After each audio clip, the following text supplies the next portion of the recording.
Hello, everybody. Thank you so much for joining us today. I know we've got a really large attendance, which I'm very delighted about. I'd like to introduce you to the two panelists today. First, I'd like to introduce you to Noura Jamshir, who is the CEO of the Bahrain Institute for Pearls and Gemstones, DANAT. Hello, Noura. Welcome. Hi, everyone. Thank you. It's a pleasure to be here. And then I would like to introduce you also to David Warren, who is the International Jewellery Director for Christie's. I'm delighted to have you here, David. How are you today? Very well, thank you, and a warm welcome to all of those listening in. Great. So we're going to have quite a wide-ranging discussion, and we'll show you lots of images today relating to natural pearls and Bahrain. But to kick off, we would like to show you a short video about the Magnificent Pearls exhibition, which took place in Bahrain in March 2019.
Thank you so much. Some lovely images there.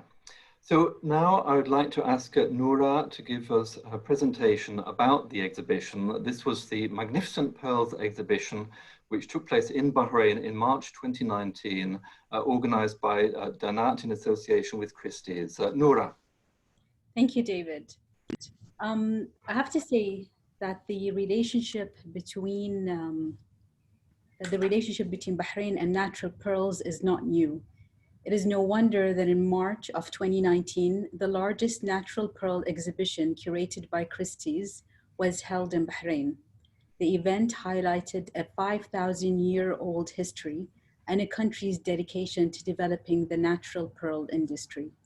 Christie's was invited to present an exclusive exhibition of magnificent pearls to the public.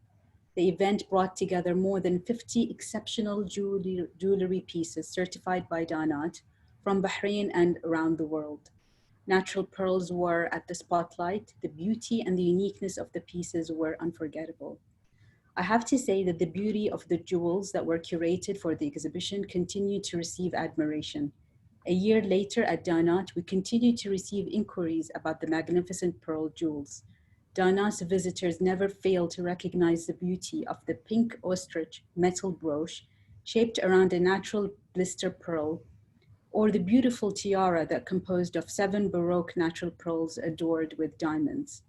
One of the spectacular pieces was a 7-row perfectly graduated natural pearl necklace that consisted of 777 natural pearls with a separator made of white jadeite and diamonds. The pieces were breathtaking.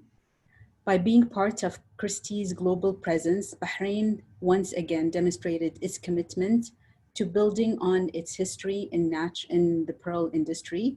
We at DANAT and in Bahrain are very grateful for the support we received from His Royal Highness, the Crown Prince of Bahrain, whose role has been instrumental in reviving Bahrain's natural pearl market. The Magnificent Pearl exhibition left an unforgettable mark among jewelry enthusiasts, and for this reason, I would have to say that it is without doubt that pearls are the queen of all gemstones. Thank you very much. I'd just like to ask David, what were your sort of overriding recollections of the Magnificent Pearls exhibition in Bahrain, in which you took such a prominent part? Well, it was a very exciting venture for Christie's, and we were thrilled to have been invited by DANAT to come and do this in Bahrain. And of course, Bahrain is really the historic center of the pearling industry. So it's very fitting that we were there. And we have been quite active in terms of our pearl operations in the Middle East, but this was for us by far the most exciting. I think certainly in my 40 years at Christie's, I don't remember putting together such a large collection of very important natural pearls, which ranged in value from $50,000 up to $12 million for the important multi-strand necklace. And my colleagues and I were thrilled to have the opportunity to go and look for these great pearls. And we have a big organization, as everyone knows, and lots of representatives all around the world. So we were able to pull it together. I mean, it's not easy to find pearls of that magnitude and that value, but fortunately, this is something that, because of our reach, we can do. So it was very exciting, and it was hugely attended, and the interest level was fantastic. You know, we couldn't have asked for more. So again, many thanks. And there's a lot of very high level support for the exhibition, wasn't there? I saw in one of those images there that you were accompanied by Lord Snowdon, the honorary chairman of Christie's, and also by Bahrain's Minister of Industry, Commerce and Tourism, His Excellency Zayed Al Zayani. There were a lot of dignitaries that came, and it was great that we were supported in such a strong way. You know, well, in fact, you know, the whole of Christie's was behind us, from the chairman and the CEO down. It was a major event for us, and very important that we wave our best flag in the region. So thank you very much. So now, David, we're looking forward very much to your presentation, showcasing some exquisite pieces of pearl jewellery sold by Christie's during your own 40-year career. So over to you for your presentation. Thank you very much, David. Well, the first pearl I want to talk about is actually one that is probably my all-time favourite, and a much spoken of pearl, the famous Peregrina Pearl. And this is a pearl that weighed 202.24 grains. It was about 25 millimeters in length. And it was found in 1579 off the coast of Panama. It was found in a mollusk that was actually very small and not considered to have anything of any value inside. It was just too small to have anything interesting. And so you can imagine the surprise when this extraordinary pearl appeared. It was then taken by the Spanish up to Seville, where it was exhibited in La Casa. Could we go back there? Thank you. It was exhibited in La Casa de las Indias in Seville as the largest pearl in the world, and many people came to have a look at it. And it was, you can see here from the image on the left, that it was a perfectly formed drop-shaped pearl, and it had an exquisite skin with virtually unblemished skin and a very, very high luster. One of those sort of adamantine lusters where you hold the pearl up and you can see your face and the whole room in the reflection on the pearl, which is very rare, especially in that size. So the pearl was eventually bought by Philip II of Spain, and his intention was to give it to his daughter. In fact, he gave it to his daughter as a present. And then a few years later, he decided that he had to have it back, and it was too important for her to own. So he wanted it to become part of the Spanish royal crown jewels. And it was, for the next 200 years, treated as the possession of the king, with the queen, the reigning queen at the time, wearing this pearl. And if you go to the Prado in Madrid, you will see a number of portraits of the queens of Spain over a 200-year period, all wearing this beautifully formed pearl. And you can see in the portrait that it's clearly the Peregrina, because there are very few pearls of this size that are actually of such a perfect pear shape. And that's important, as we will see later on in my talk. However, in 1808, there was a French invasion of Spain, which lasted until 1813. And Joseph Bonaparte ruled for 5 years there. However, the French forces were eventually expelled.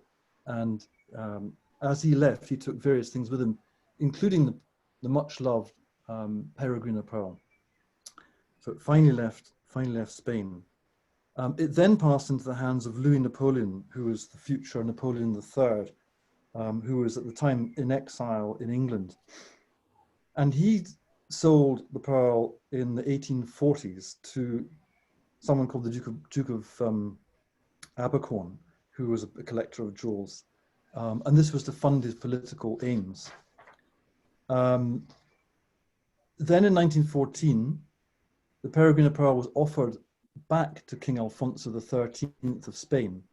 And at the time, King Alfonso was very preoccupied with the oncoming really of the First World War, and the price of the pearl that was offered to him, the Peregrina, was so high that he couldn't really justify spending that kind of money in the run up to the First World War. So he didn't buy it, and it was bought by an American millionaire, the name of which remains a mystery. There are quite a lot of mysteries around this pearl which have been difficult to resolve, and I remember when it came in to the auction, we had various people, researchers, giving us their opinion of what pearl this actually was, because there's the Peregrina, the Pelligrina, the round Pelligrina, and the false Peregrina. So it's all a little bit confusing, which is which. Now, the real Peregrina, which is what this is, weighs 202.24 grains. But the weight was confusing because all the records that we found gave a slightly heavier weight. It was about 206 grains. And so this was a bit of a mystery. Why would it be recorded as 206 grains when actually the pearl that we had in our hands was 202? Now, on my trips to Spain, I found out, actually through our old master picture specialist, that from his research, he knew that the Spanish crown jewels, every time the king died, there was an inventory made of the jewels, and everything thoroughly checked and then passed on to the new king to make sure that everything was there. And the pearl was weighed at that time.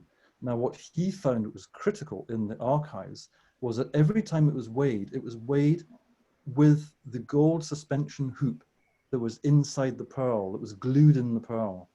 So that was why. And when we took out the gold suspension loop, then the weight came down to 202. In fact, well, when we had it, it didn't have that original suspension loop. That's why it was 202. But so that explains the difference in the weight. Then the Pellegrino Pearl, which we sold in the mid-1980s in Geneva, which again, I was very fortunate enough to see, is a pearl that weighs 133 grains. But the problem is that in the Book of the Pearl, printed in 1908, which is really one of the master works on pearls, it describes the Peregrina Pearl in there, but it puts the weight of the Pellegrina. So for historians, that's extremely, or for anyone, it's extremely confusing. Then there was the royal family of Spain who said that they owned the real Peregrina.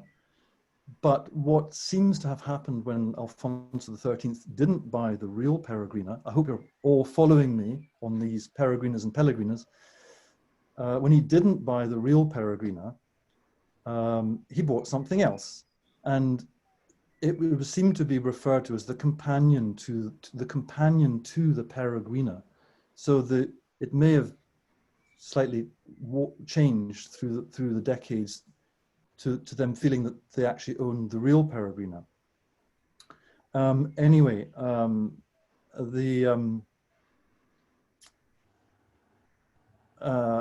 there's another archive in the Spanish Royal Archives which describes carefully the real Peregrina, and it describes on the base of the real Peregrina a little blemish which was polished out at the beginning of the 17th century. And if you look at the one that we sold, the one that belonged to Elizabeth Taylor, this one here, if you had the opportunity, and I did, on the base, there is, and it says in the archive that where it was polished out, there was just a slight shadow. You can just see it. And there is a tiny, tiny shadow on the base there where there was a blemish that's polished out. So we knew this was the correct Peregrina. However, just to finish on this point, the Mary Tudor of England, There's a famous portrait of her wearing a large pearl, and that's always described as this one, the Peregrina. But we now know this one was found in 1579, and Mary Tudor died in 1558, so it couldn't be. And I then did some research regarding that pearl and finally realized that that was a pearl that we had sold in London in the early 2000s, which weighed a bit more. It was 223 grains, I think, from memory. Anyway, I'm going to go back to the story now, but this has been for a very long time the mystery of the Peregrinas, which finally got cleared up. So it was in 1969 that Richard Burton bought this pearl for Elizabeth Taylor for her 37th birthday, and he paid $37,000 for it. And there's an interesting story here, because after the auction, it was flown over to her Bel Air home by the auction representative, and Elizabeth Taylor and Richard Burton were there drinking something they call smelly dogs, which is it's vodka and oysters. And she received the pearl. She was extremely excited by it, and she had it on this necklace you see here on the right-hand side. That's how it originally came to her. And she was jumping up and down wearing this thing. And then finally she looked down and the pearl wasn't there. And in those days, it was very trendy to have these very thick pile carpets, an extremely thick pile. And they couldn't find the pearl. And after about 20 minutes of crawling on their knees looking for the pearl, they finally found it in the mouth of the puppy under the sofa, chewing it. Thankfully, the pearl wasn't damaged. And we then sold this extraordinary pearl in 2011, part of the estate of Elizabeth Taylor, which, as you see here, made, at the time, it was a world record price of $11.8 million for any pearl necklace. And that was part of what was referred to lovingly as the crown jewels of Hollywood, Elizabeth Taylor's collection, which made over $140 million. The next pearl I want to talk about is it's a necklace. If we go to the next slide, it's the Baroda pearl necklace. And after the decline of the Mughal Empire, Baroda became one of the most powerful and wealthiest states in Western Europe, in Western India, excuse me. The Gaekwars conquered the state of Baroda in the 17th century, and one of the later rulers, Kandy Rao Gaikwar, who reigned from 1856 to 1870, he was considered one of the most important jewelry collectors of the 19th century, amassing a huge fortune of jewels. In fact, you would think that his star piece in the collection was an extraordinary necklace which was set with a rectangular diamond called the Star of the South that weighed 127 carats, suspending below it a pear-shaped diamond of 78 carats that was the English Dresden. And it was then on a line of 3 rows of huge diamonds. It's like a diamond collet necklace, but in 3 rows with this big rectangular diamond with a pear shape below. And this was certainly one of his most important pieces in the collection. However, considered to be more important than that was a 7-row natural pearl necklace that he put together. And in 1909, his 7-row pearl necklace was valued at £500,000, which is an enormous sum of money, because the Agra diamond, we sold it in 1990, but we sold the Agra diamond also in 1905, I think it was, and that made £4,000. That was a 32 carat fancy light pink diamond, all Golconda stone with an amazing history. So, I mean, it's beyond belief to think that this could be valued at £500,000, which at the time would have been $1.8 million, and today something in the range of $25 million. And interesting to note that in the Delhi Durbar of 1911, the later Raja, Sayaja Rao, chose to wear the 7-row, as you see here on the left, the 7-row necklace to the Delhi Durbar, rather than the very, very important diamond one. And of course, bearing in mind that these important royal functions, you would wear always your most important jewel. So here on the left, you see the Maharani Sita Devi adjusting the necklace in 1948. And you can also see that she is wearing some very large natural pearl earrings, and it looks like a pearl, important pearl 2-stone ring. And then on the right-hand side, this is a photograph I took of these 2 rows that we had, because, well, sadly we didn't have all 7 rows, but let's not be greedy. We were lucky enough to sell 2 rows of the famous Baroda pearl necklace, totaling 68 pearls here in these 2 rows, which were taken from the 4th, 5th, 6th, and 7th rows. These were a selection, one assumes a better quality, of all of the ones taken from the 4th, 5th, 6th, and 7th rows. And just so you're aware, the largest pearl here was just over 16 millimeters in diameter, down to just under 9.5 millimeters. And the largest central pearl weighs 110 grains. And at the back, you've got a rather gorgeous Golconda diamond in a cushion-shaped clasp mounted by Cartier. And this, when we sold it, as you can see, made $7 million in 2007. And again, that was a world record price at the time. And to go back to my picture on the bottom right-hand side corner, I just want to point out, you can see, I think even from this image, the incredible luster on these pearls and the beautiful color, the white color with a touch of rosé. And one of the larger ones there, if you can blow it up on your screen, you'll see it has this rather sort of beaten pattern. If you imagine a copper pot where you beat the copper pot, the surface of this pearl here has that similar kind of beaten pattern. And that's something that is nice to see on some of the pearls on a pearl necklace. You know, if you don't have a certificate and you see that beaten pattern, it's an indication of the pearl being almost certainly natural. And then we're going to move on to another extraordinary necklace, which is black rather than white. And it's this Nina Dyer pearl necklace, which is, in my opinion, possibly the rarest of the pearl necklaces in the world. It's a big statement, but I'll explain to you why. And I think I've done a lot of research at Christie's, and I've looked back through our records since we began in 1766. And Christie's were always fine art auctioneers and jewelry auctioneers from 1766. And our great rival were book auctioneers at that point.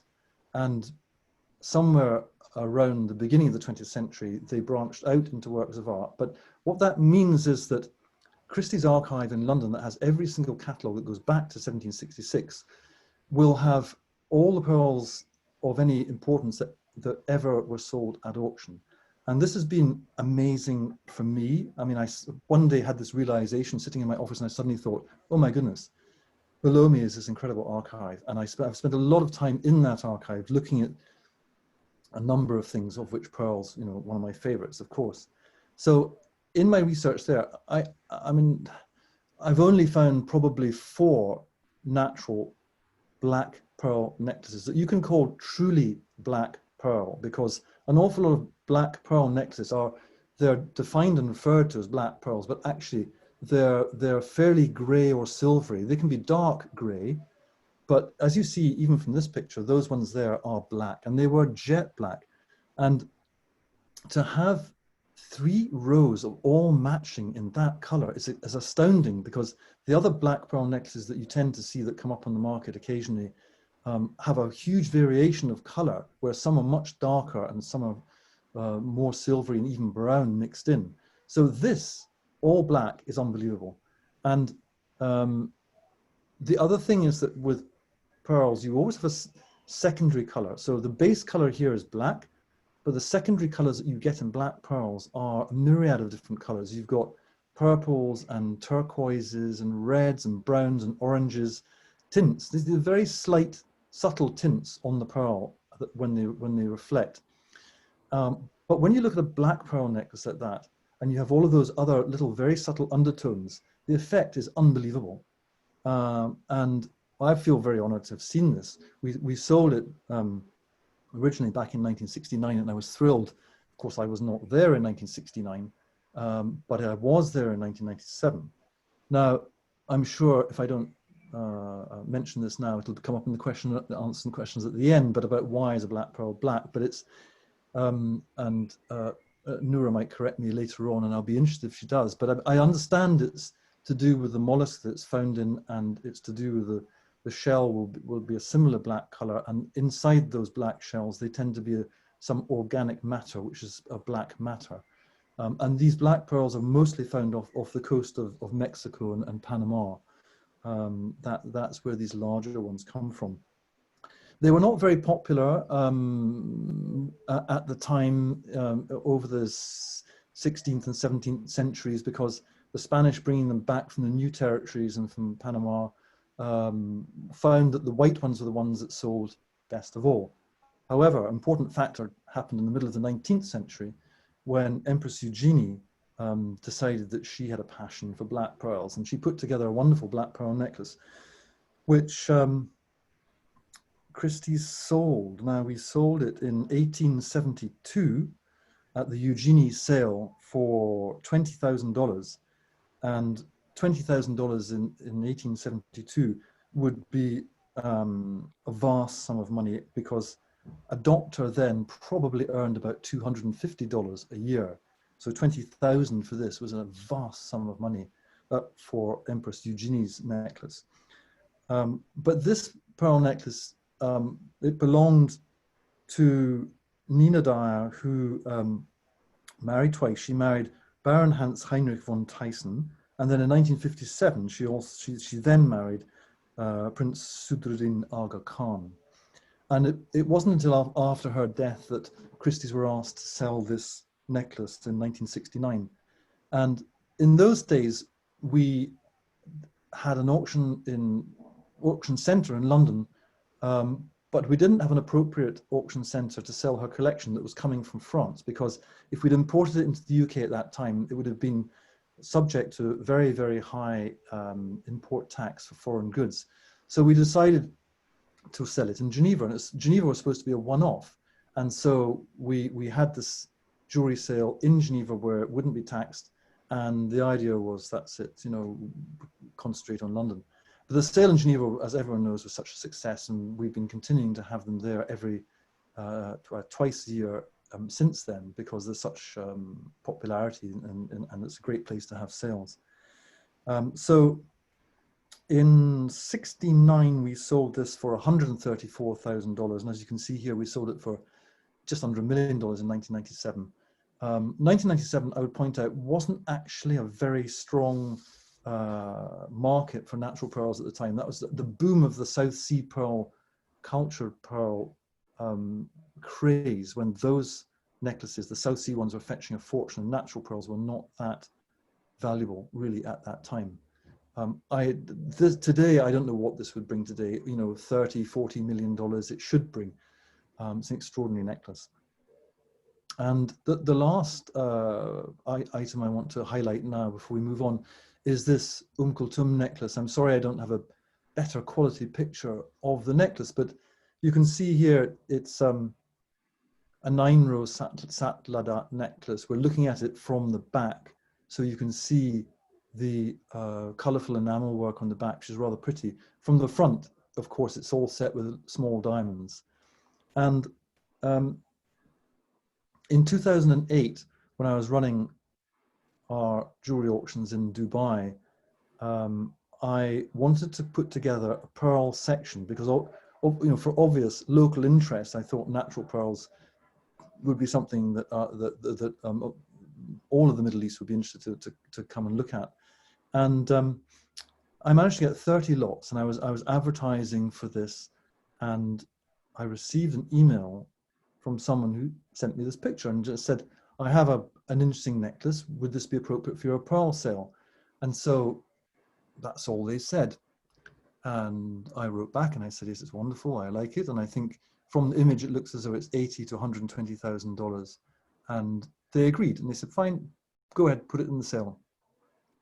A few days later, I got an email to say, oh, by the way, the pearl necklace has an interesting provenance, but they didn't say what. So I wrote back and I said, well, that would be, it may have an effect on the value. Perhaps you'd like to tell me what the provenance is. And they said, well, It belonged to someone rather important called Kulthum.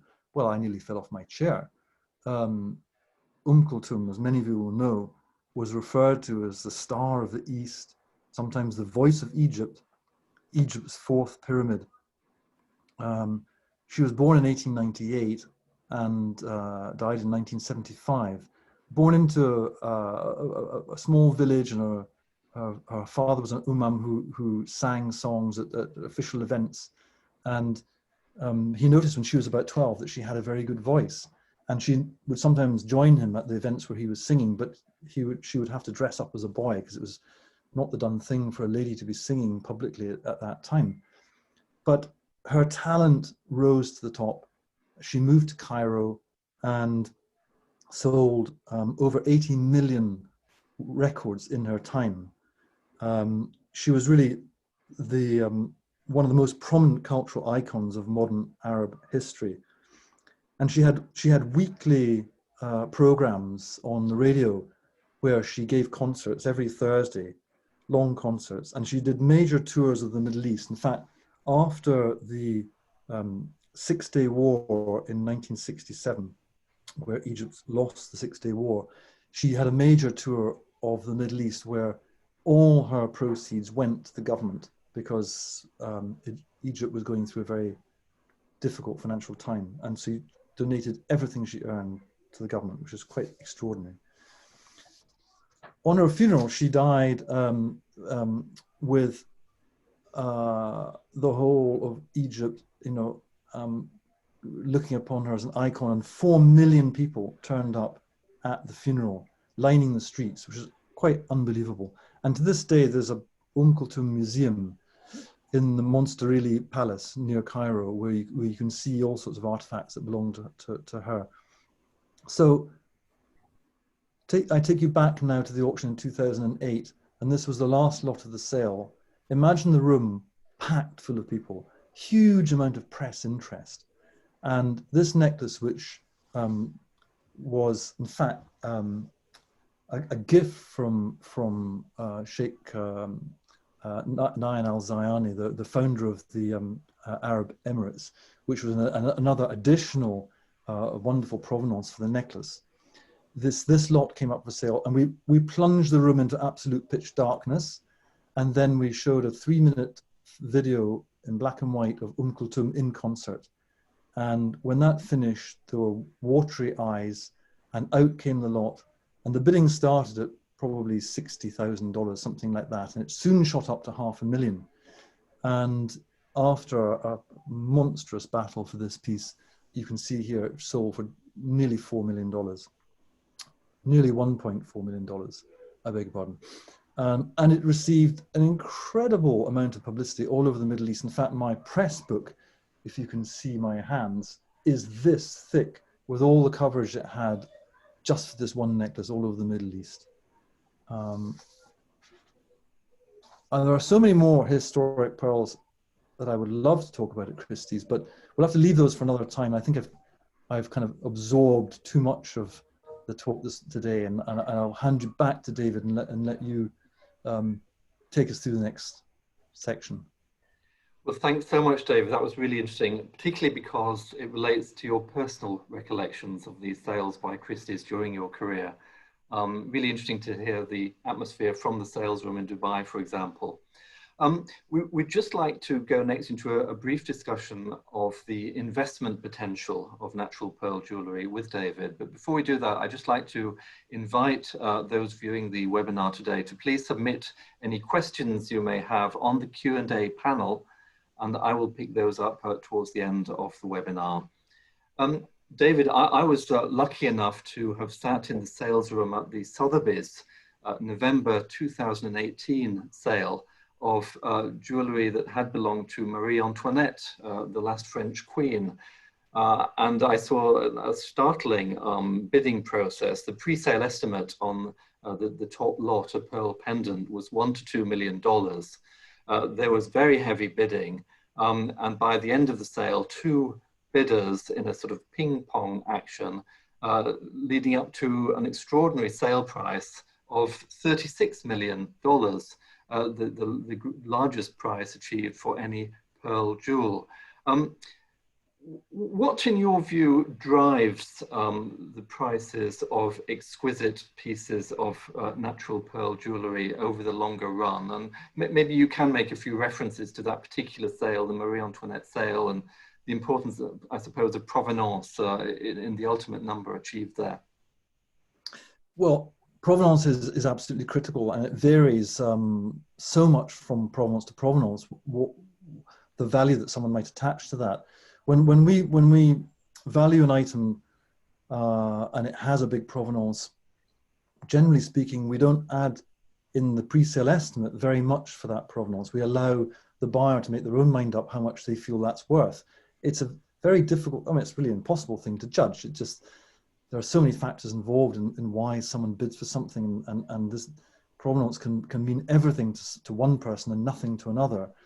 And then it depends on who is bidding and how much resources they have available to carry on bidding to take the price up higher and higher. And this is the great thing about auction, is that you don't know, and you can achieve these extraordinary bidding wars, as we did with Kulthum necklace, and here an extraordinary case.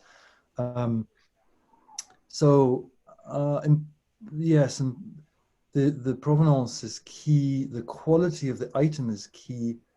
This is an extraordinary pearl of huge magnitude, and a very fine pearl.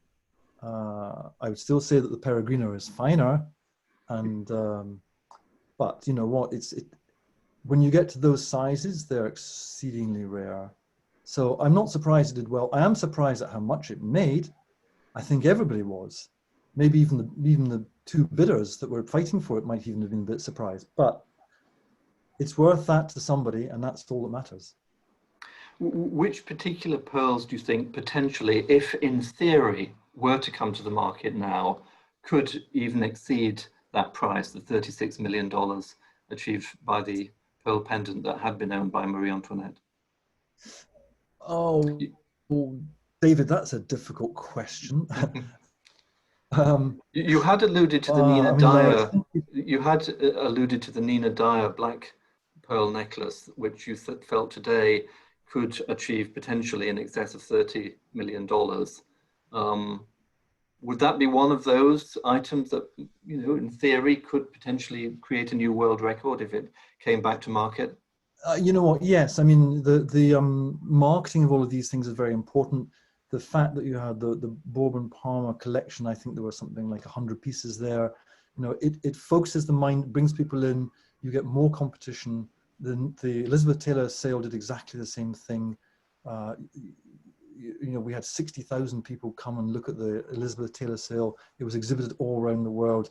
You have tremendous amount of social media and marketing, and then there's a incredible focus on the sale, and people want something, and they're very unhappy if they don't buy something, and if they don't get one lot, they'll bid on another lot, and it pushes everything up.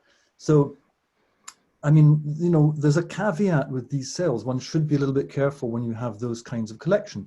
You know, you may be very lucky and you might buy something at a price that you feel is very reasonable, but you must also bear in mind that things can go higher in the heat of the moment in a special collection.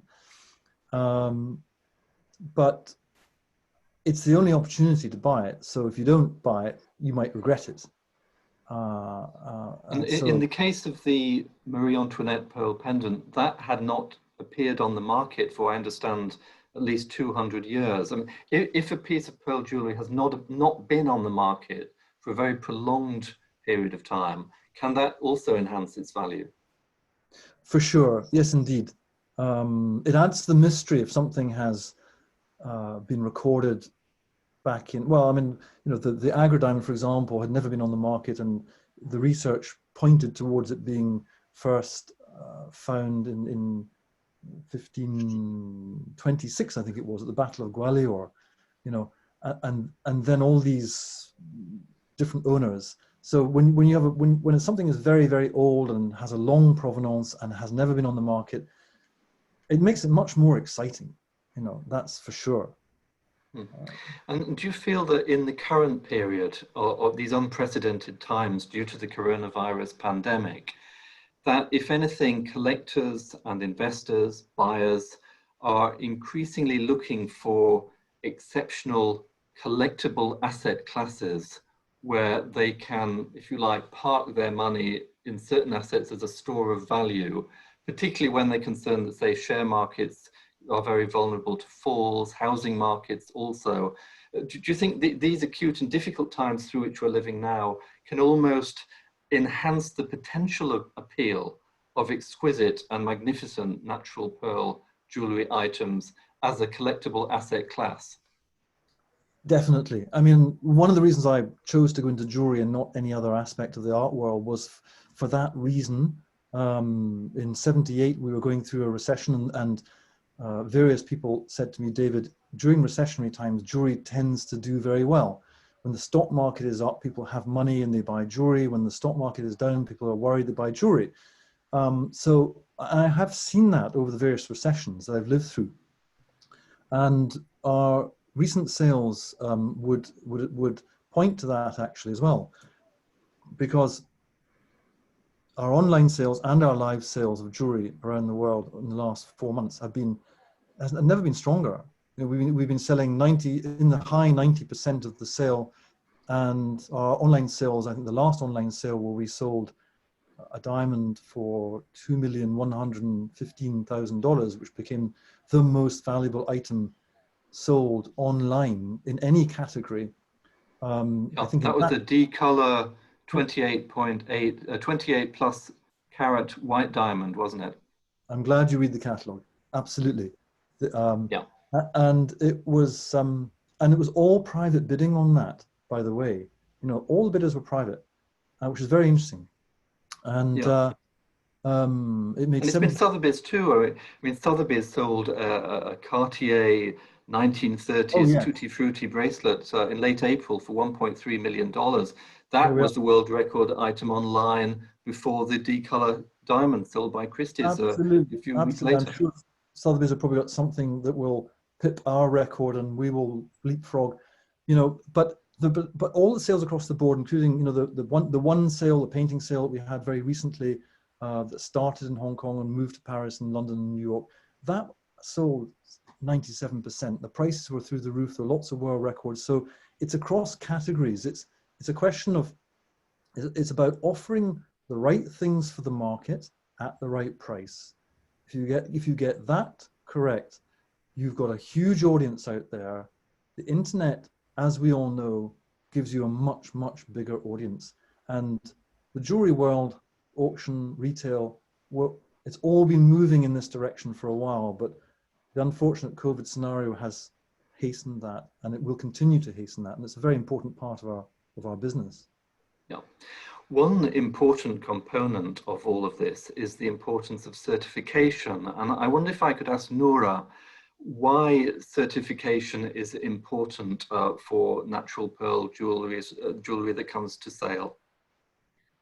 Hi, David. I think certification is honestly essential to the success of any auction, and I'm sure David Warren will confirm to that.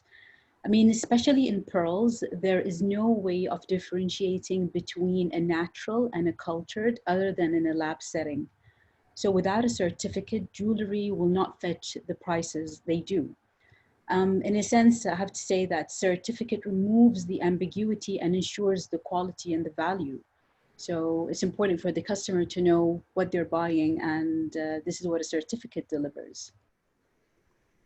Thank you very much. And David, what are your thoughts on certification in terms of consigning natural pearl jewellery in Christie's auctions?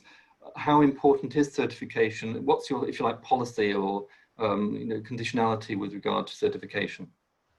Well, it's absolutely critical.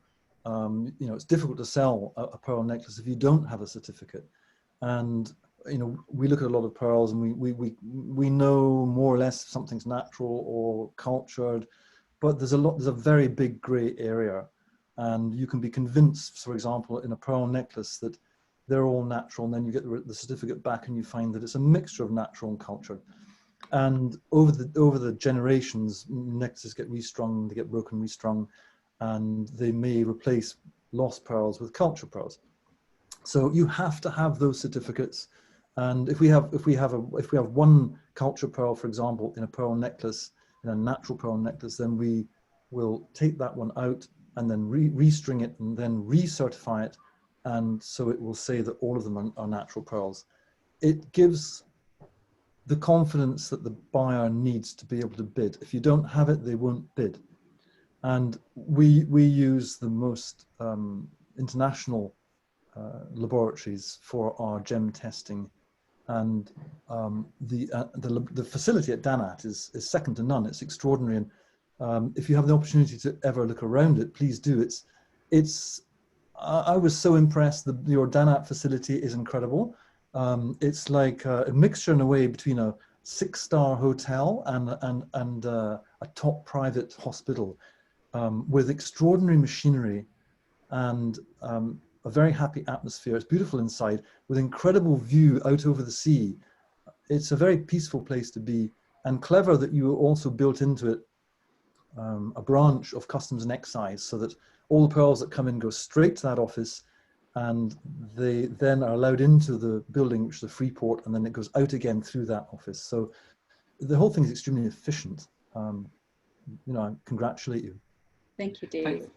Thanks very much. If I could just finally ask Nora, before we go to the Q&A, if Nora, you could elaborate a little bit on why DANAT is so especially qualified in terms of certifying natural pearls. Well, David, I'm sure you and the audience have probably know that Bahrain is the only country in the world that does not allow for the retail sale of cultured pearls. So when you talk about DANAT and about the importance of the lab, it's actually interlinked with the history of Bahrain. So back in 1930, Bahrain passed a law that prohibited the sale of cultured pearls in the market. And from the 1930s and up to the 1990s, the market was regulated by natural pearl experts. So they were experts from the market. And to ensure continuity of the business and to develop pearl testing, in 1990, the Bahrain Pearl and Gemstone Laboratory was inaugurated as a division of the Ministry of Commerce back then. And DANAT is nothing but a rebrand of that laboratory, and DANAT is the new lab and holds decades of experience and knowledge. The lab processes millions of pearls a year, and some of the gemologists we have in the team have decades of experience in differentiating between natural and cultured pearls, between the different treatments, and so on. DANAT right now is investing a lot in provenance, in origin determination.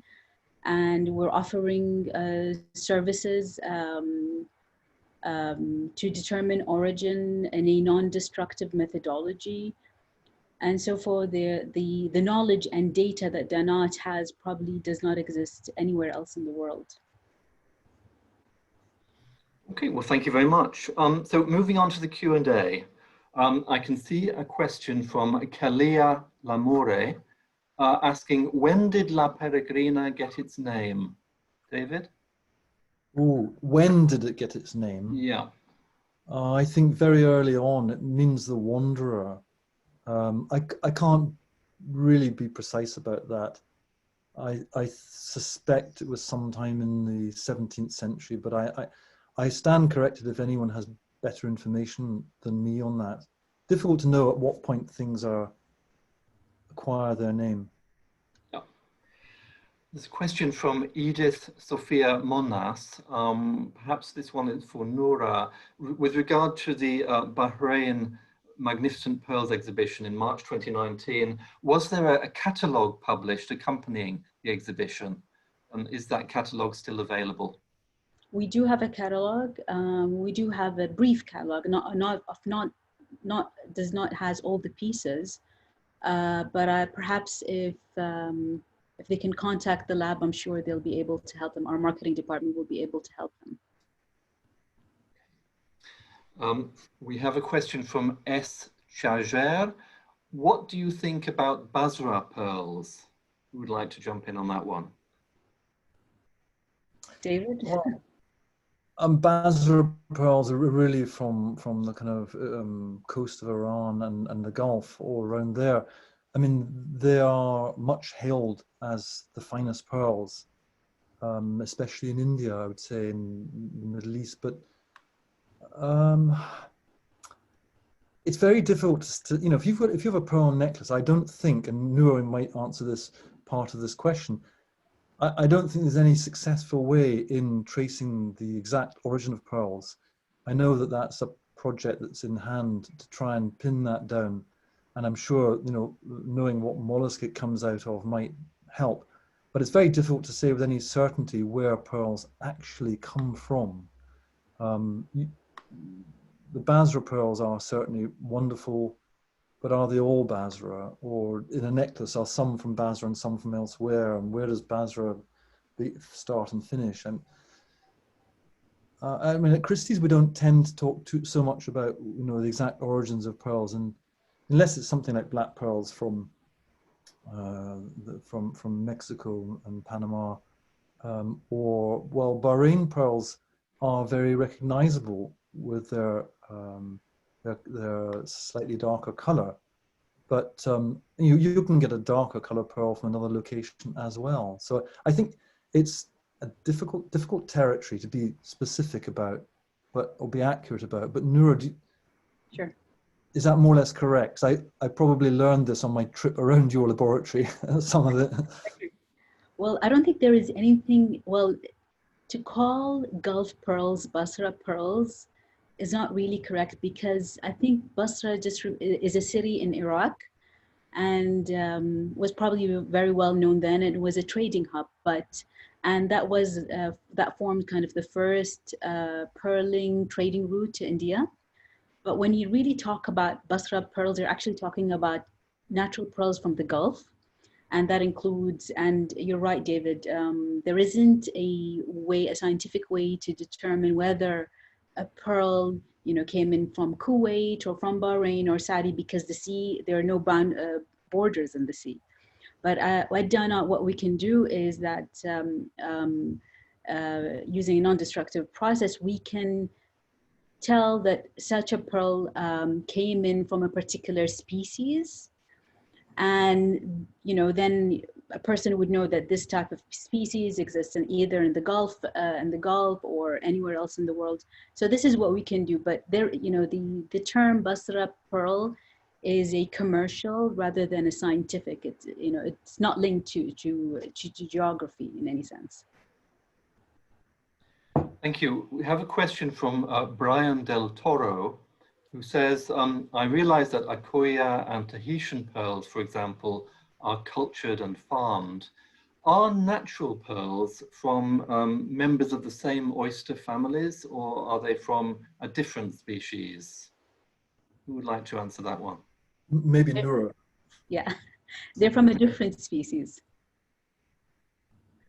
All right, very good. This one will be for David, I think. Question from Judy McCormick. Is the success of online sales during the last 4 months likely to be maintained? Absolutely. I think so, because we've seen a tremendous amount of interest from some of our most long-standing and oldest clients, which I think is very interesting. You know, it's a dynamic that's with us to stay forever. It's always the direction in which the market was heading. We started having online sales in 2011. In fact, the Elizabeth Taylor was our first online sale, which was an astounding success. And catapulting from that, we wanted to have more and more. But there was kind of natural resistance with our buyers in those early days, that they really wanted to go to a live auction. They found online rather fussy. As the millennial age group have been maturing and becoming now, you know, a major part of our buyers at Christie's, and they're much more in tune with this way of shopping, basically, we've seen more and more interest. And now, under the 4 months of lockdown, everyone's had to go online. Whatever you feel about it, or whatever your prejudices against it, everyone's had to go online and order things. And it's just opened up the whole world, and everyone now is just like jumping on and off a bus. You just do things online, and that's how it's going. And the other thing is, you know, we're finding at the same time that our clients are not actually wanting to receive catalogs. We're getting emails saying, please don't send me catalogs, I can get it online. They don't want the bother of maybe a catalog not being delivered to their home because it's so big and fat that it won't go through the letterbox, and they have to go to the post office and pick it up, and they can't be bothered, understandably. So, and it's becoming a nuisance, another thing to have in your house, and it's a waste of trees, let's face it. You know, and we all have to be socially responsible. It's a very important factor, and that's been one of the reasons why we wanted to cut out catalogs for that reason also. So I'm you know, that's one positive thing, not many, but that's one positive thing that's come out of this, is that we will be doing an awful lot more online, and the demand is there and will remain. Thank you very much. Question, I think, for Nora. This question is from Zaid Belbagi. What is the difference between pearls from Bahrain and those from what is now the UAE? Well, it's basically the same species, and you might find different species in Bahrain that are different, that don't exist in the UAE. I don't know if there was a survey done of the types of the different species that are available in the UAE, but I know in Bahrain there are 7 different species, or let's say there are reports of 7 different species. But the waters are the same, so, and the conditions are similar, so they're very much similar. I mean, and again, just like, you know, when we talk about, we spoke about, you know, pearls, Basra pearls, they're all pearls from the Gulf, from the Gulf water, so they're very much similar. Nora, could you just elaborate a little bit about the steps that the authorities in Bahrain are taking to preserve the patrimony of the natural pearls in Bahrain, to protect the marine environment? Various steps, David. This part is regulated by the Supreme Council for Environment, which has taken up a lot of steps to regulate pearl fishing in Bahrain. And it's all started in 2015 with the revival of the Pearl initiative led by the Office of His Royal Highness, the Crown Prince of Bahrain. So there were different measures that were put in place to ensure the sustainability of natural pearling in Bahrain. There are various regulations, of course, regulations on that pearl divers have to follow, education, policing, studies. So, you know, it's a whole range of initiatives that are being rolled out to ensure that the sustainability of natural pearling in Bahrain. I mean, David, any thoughts on, if you like, the impact of pollution in the oceans on the future of the supply of natural pearls, and whether or not it'll be extremely difficult to find larger examples of natural pearls in the natural environment? Well, the 20th century saw terrible decimation of the pearl beds in the Gulf, with firstly overfishing and trawling with nets and bringing up too many mollusks, but secondly also the finding of oil in the region and subsequent pollution of the water, which has been very sad. I mean, there's pearl fishing that continues to this day off the coast of Bahrain, but it's not the commercial fishing that there once was before. Fishing in the Gulf in the early days continued almost every day of the, well, not quite every day, but most of the year through, every year. And there were no limitations on the fishermen that came there as to what they could take out of the waters. If you go back to the 17th century, I think it was, you know, there were something like 3,500 boats leaving Bahrain on a daily basis to go off looking for pearls, and those beds were extraordinarily rich. Noor might know the state of the mollusk beds today, but pollution is a factor. It kills off mollusks, and it causes a problem. But how are the mollusk beds now, from what you've seen and heard about the fishing off the coast of Bahrain? There was a study done in, before the Pearl Revival Initiative took place. There was a study done in 2011 or 2012, and it included a survey of the pearl beds. So they surveyed 3 of the main pearl beds. And what actually the survey found out was that because these beds were not being fished, or let's say the pearls were not being taken out, what was happening was that the oysters were piling on top of each other.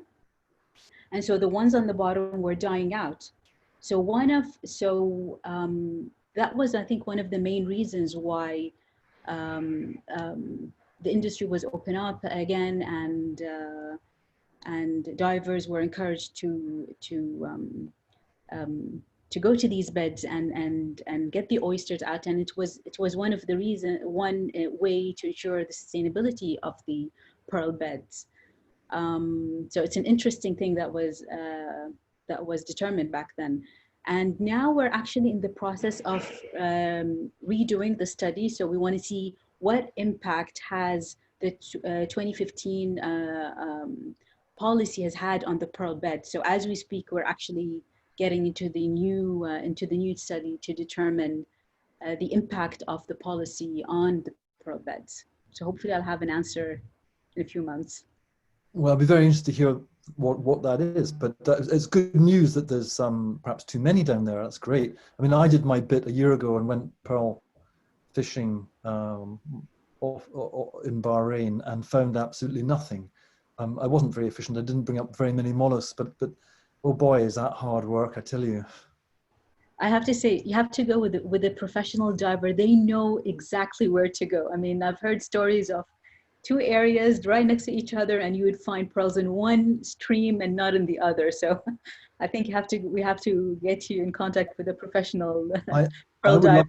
I would love to come back and do it properly next time around. And I'd also be fascinated to go to one of those underwater springs, because off the coast of Bahrain, you have freshwater springs, which are in the sea. And I believe the divers used to go down, they knew where they were. They would go down, they would dive, they'd take their bottles with them, and they would fill their bottles full of fresh water in the sea. Yes, this is how they used to get fresh water while at sea, because these ships would leave shore and stay in the sea for months, and so basically they had to have water. So there would be these freshwater springs, and someone would dive in with bags made. They were made out of leather. Yes. And cover and this is how they would get water. Yeah. I mean, that's extraordinary. That's always fascinated me. And in that same respect, I imagine that the mollusks that are growing around those freshwater springs will be freshwater mollusks, that produce freshwater pearls, as opposed to the saltwater pearls. That's an interesting study, David. The freshwater pearls, and I know a little bit about this because you find them in the rivers of Scotland. They're not that great, generally speaking. They have a chalky surface. They don't have that lovely luster that a saltwater pearl has, and that's how you can immediately see the difference between the two. So I'd rather have a saltwater pearl, but I'm fascinated by the prospect of freshwater pearls maturing in the sea, but in producing a freshwater pearl.